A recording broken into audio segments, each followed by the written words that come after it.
पहले नासा, रूस और चीन और अब भारत। क्यों चांद को अपनी मुट्ठी में करना चाहती है पूरी दुनिया? और क्या है चंद्रमा से जुड़े वो डार्क सीक्रेट्स जो स्पेस एजेंसियां हमसे छुपा रही हैं? जानेंगे धरती से चांद तक के इस रोमांचक सफर के बारे में। दोस्तों, भारत के चंद्रयान 3 ने का विक्रम लैंडर चांद की सतह पर सॉफ्ट लैंडिंग करेगा। वहीं रूस का लूना 25 भी चांद की तरफ रवाना हो गया है, जबकि साल 2024 में नासा भी अपने आर्टेमिस प्रोग्राम के तहत एक बार फिर वैज्ञानिकों को यानी एस्ट्रोनॉट्स को चांद पर भेजने वाला है। और चीन भी जल्द ही एक और मून मिशन करने वाला है। लेकिन अब सवाल आता है कि इन सभी देशों को चांद पर ऐसा क्या दिख गया जो चारों ओर चांद पर पहले पहुंचने की होड़ मची हुई है? और चांद से जुड़े ऐसे कौन से रहस्य हैं जिनसे से पर्दा उठाते ही हमारा चांद को देखने का नजरिया ही बदल जाएगा? जानेंगे पृथ्वी से चांद तक के इस रोमांचक सफर की कुछ खास बातें। तो जल्दी से अपनी कुर्सी की पेटी बांध लीजिए और पूरा वीडियो जरूर देखिए। दोस्तों, चांद हमारी पृथ्वी से 3,84,400 किलोमीटर दूर है। और अगर हम सीधा रास्ता पकड़ते हैं तो इसी के आसपास डिस्टेंस में ही हम चांद की सतह पर पहुंच जाएंगे। जबकि भारत के चंद्रयान 3 के रास्ते से हमें चांद पर पहुंचने में 42 दिन लगेंगे, क्योंकि चंद्रयान 3 ने चंद्रमा की तरफ जाने का अंडाकार रास्ता चुना है, जिसमें वो पहले पृथ्वी के चक्कर लगाकर चांद की ओर एक लंबे रूट से बढ़ेगा और फिर चांद के चक्कर लगाकर लैंडिंग करेगा। हालांकि यह रास्ता काफी किफायती तो है, लेकिन इसमें हमें एस्ट्रोनॉट के लिए बहुत खाना, ऑक्सीजन और पानी की जरूरत पड़ेगी, जिसे स्टोर करने के लिए बड़ा स्पेसक्राफ्ट चाहिए होगा। और इस रास्ते से जाने पर 30 लाख किलोमीटर की दूरी तय करके हम काफी थक भी जाएंगे। इसलिए चलिए हम अमेरिका और रूस वाले सीधे रास्ते से ही चांद की तरफ चलते हैं। और इस रास्ते से हमें चांद पर पहुंचने में 4 से 5 दिन लगेंगे। जब स्पेस क्राफ्ट का लैंडर आपको चांद पर उतारेगा तो बाहर आने के लिए आपको सबसे पहले अपना स्पेस सूट पहनना होगा, क्योंकि चांद पर काफी पतला वातावरण है और इसमें ऑक्सीजन मौजूद नहीं है। इसी वजह से सांस लेने के लिए आपको स्पेस सूट के पीछे लगे ऑक्सीजन सिलेंडर का सहारा लेना होगा। स्पेस सूट पहनने के बाद जब आप चांद की सतह पर कदम रखेंगे तो खुद को काफी हल्का महसूस करेंगे। दरअसल चंद्रमा का गुरुत्वाकर्षण पृथ्वी से 6 गुना कम है, इसलिए अगर पृथ्वी पर आपका वजन 60 किलोग्राम है तो चांद पर यह सिर्फ 10 किलोग्राम हो जाएगा। इसी वजह से पहली बार चांद पर कदम रखते ही शुरुआत में आपका बैलेंस बिगड़ेगा और आप चलने के बजाय उछलते हुए नीचे भी गिर सकते हैं। इसलिए चांद की सतह पर संभल कर कदम रखना जरूरी है। खैर, अब चांद की सतह की बात करें तो यहाँ पृथ्वी की तरह सीधे रास्ते नहीं बने हुए हैं, बल्कि चांद की सतह ऊबड़ खाबड़ है और यहाँ जगह जगह पर चट्टानें, पहाड़ और बड़े बड़े क्रेटर यानी गड्ढे हैं। चांद पर यह गड्ढे तो 20 सालों से गिर रहे उल्का पिंडों की वजह से बने हैं और ये 100 सेंटीमीटर से लेकर 25 किलोमीटर तक बड़े हैं। वहीं चांद की मिट्टी यानी कि लूनर सॉइल बिल्कुल ज्वालामुखी से निकलने वाली राख जितनी पतली है और इसका रंग भी पृथ्वी की मिट्टी से ज्यादा डार्क, बिल्कुल सीमेंट की तरह होता है। इस मिट्टी में खुरदरापन न होने की वजह से आप जैसे ही इस पर कदम रखेंगे तो आपके पैरों के निशान बन जाएंगे, जिस वजह से चांद पर सबसे पहले कदम रखने वाले एस्ट्रोनॉट नील आर्मस्ट्रॉन्ग और बज एल्ड्रिन के पैरों के निशान आज भी मौजूद है। अब चांद की खूबसूरत जमीन देखने के बाद साथियों, आप अपनी नजरें जब ऊपर की तरफ करेंगे तो आपको हमारी पृथ्वी भी दिखाई देगी।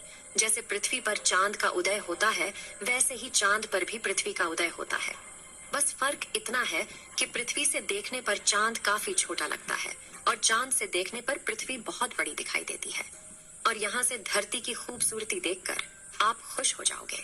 अब अगर आप चांद के उत्तरी ध्रुव पर लैंड करोगे तो आपको अपने आसपास भूतकाल में फैले हुए स्पेस मिशन के स्पेसक्राफ्ट और सैटेलाइट के टुकड़ों के साथ प्लास्टिक बैग में भरा हुआ कूड़ा भी दिखेगा। ये कूड़ा नासा के उन 12 एस्ट्रोनॉट्स ने फेंका है जो चांद पर जा पाए। दरअसल इन बैग्स में इनका मलमूत्र और खाने के रैपर्स और बिस्किट है।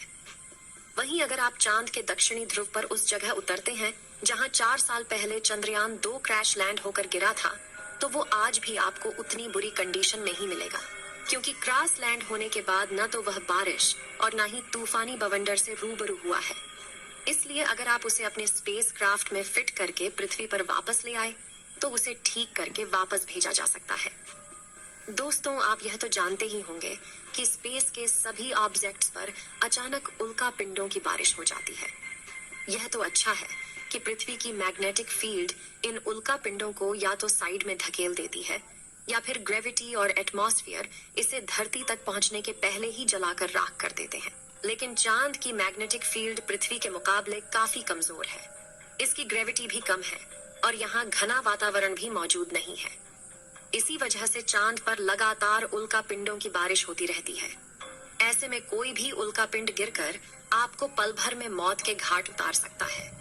इसलिए आपको उल्का पिंडों पर नजर लगाए बैठे कमांड सेंटर के वैज्ञानिकों से लगातार संपर्क बनाए रखना होगा।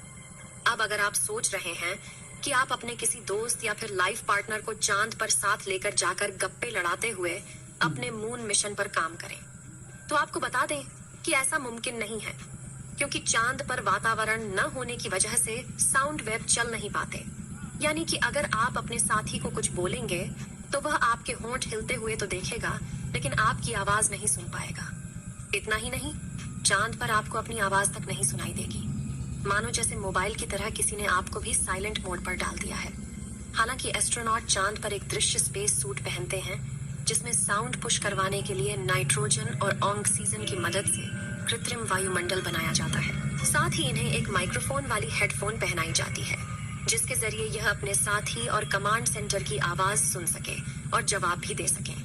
अब दोस्तों, चांद पर अपने काम को पूरा करके जब आप सोने जाएंगे तो सुबह आपको सूरज की रोशनी नींद से नहीं जगाएगी, क्योंकि चांद को अपनी धुरी पर घूमने में 28 दिन लगते हैं, जिस वजह से चंद्रमा पर एक दिन 14 दिन का होता है और 14 दिन की रात होती है। यानी कि वहां का एक दिन पृथ्वी के 28 दिन के बराबर होता है। हम चांद का सिर्फ एक हिस्सा आज तक देख पाए हैं, और अगर आप चांद के पिछले हिस्से के अंधेरे वाले इलाके पर पहुंच गए तो आपके साथ काफी खौफनाक चीजें हो सकती हैं। बता दें कि चांद पर कई सालों से सोच कर रहे कुछ वैज्ञानिकों का यह भी कहना है कि भूतकाल में वहां कोई एलियन सभ्यता बसी थी। चंद्रयान 1 ने चांद की सतह पर वाटर आइस और हाइड्रोप्लस के रूप में पानी की खोज की है, जो इंसानों के जीवन के लिए काफी जरूरी है।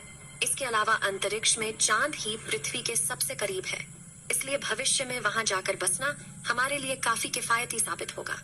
वहीं यहाँ पर हम एक और स्टेशन भी बना सकते हैं। इन्हीं कारणों की वजह से सभी स्पेस एजेंसी चांद में सबसे ज्यादा दिलचस्पी दिखाती है। तो दोस्तों, अगर भविष्य में मौका मिले तो क्या आप चांद पर जाकर बसना चाहेंगे? अपनी राय कमेंट में जरूर बताएं। आज के लिए इतना ही। आपकी आखिरी जिम्मेदारी इस वीडियो को लाइक करके शेयर करने की है।